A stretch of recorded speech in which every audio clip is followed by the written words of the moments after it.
ఎన్నికల ఒక ఫలితాలు ఇప్పుడే అన్ని దాదాపు 2996లో 12 ఏకీగ్రీవం ఇంకా 400 దాదాపు 380 చిలుకు పై చిలుకు ఇంకా ఫలితాలు రావాల్సి ఉంది.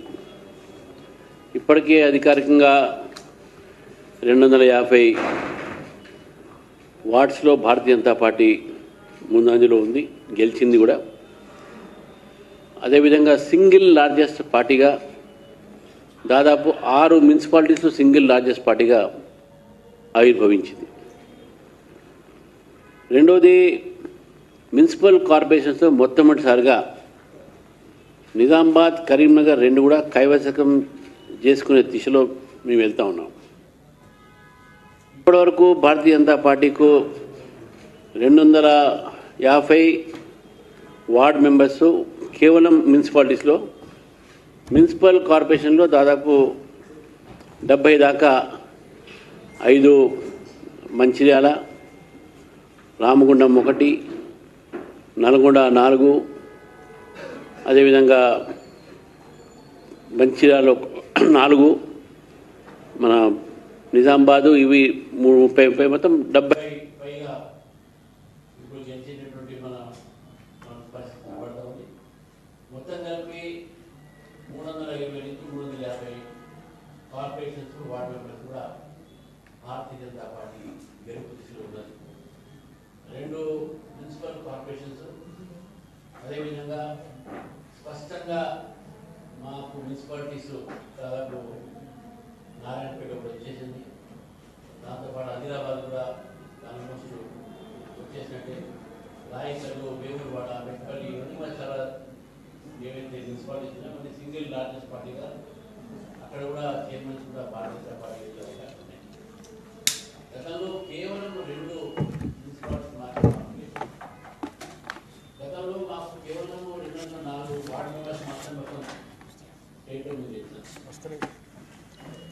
ఈ యొక్క ఎలక్షన్స్లో మేము ఆశించేటట్టుగా ఏవైతే మనకు ఫలితాలు ఉన్నాయో దాదాపు మేము ఆశించే ఉన్నాయి, లేదు కాదు.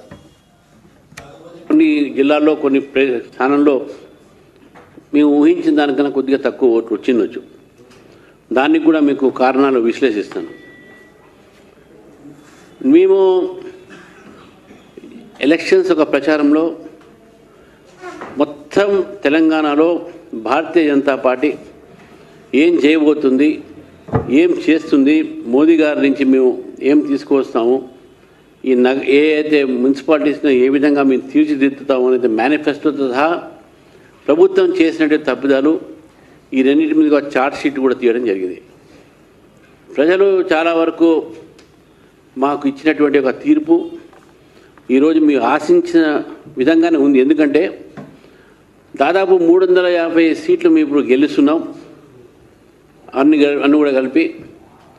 ఇప్పుడు దాదాపు 201 వార్డ్స్లో 2 ఓట్ల నుంచి 25 ఓట్ల మధ్యన ఓడిపోయినటువంటి చాలా ఉన్నాయి.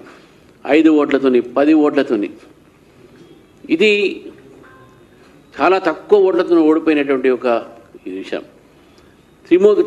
త్రిముఖ పోటీలో కొంతవరకు కొన్ని పార్టీలకు అడ్వాంటేజ్ వచ్చింది. దానివల్ల ఈ కొద్దిగా నష్టం జరిగింది. అయినా కూడా ప్రతి జిల్లాలో కూడా మాకు ఎక్కడ కూడా ప్రాతినిధ్యం గతంలో లేని జిల్లాలో, ఫర్ ఎగ్జాంపుల్ ఖమ్మం ఒకటి గెలిచినాం మేము, అశ్వరావుపేటలో. కొత్తగూడెం కార్పొరేషన్లో ఎవరు ఊహించలే, కొత్తగూడెం అక్కడ మేము ఒకటి గెలిచినాం.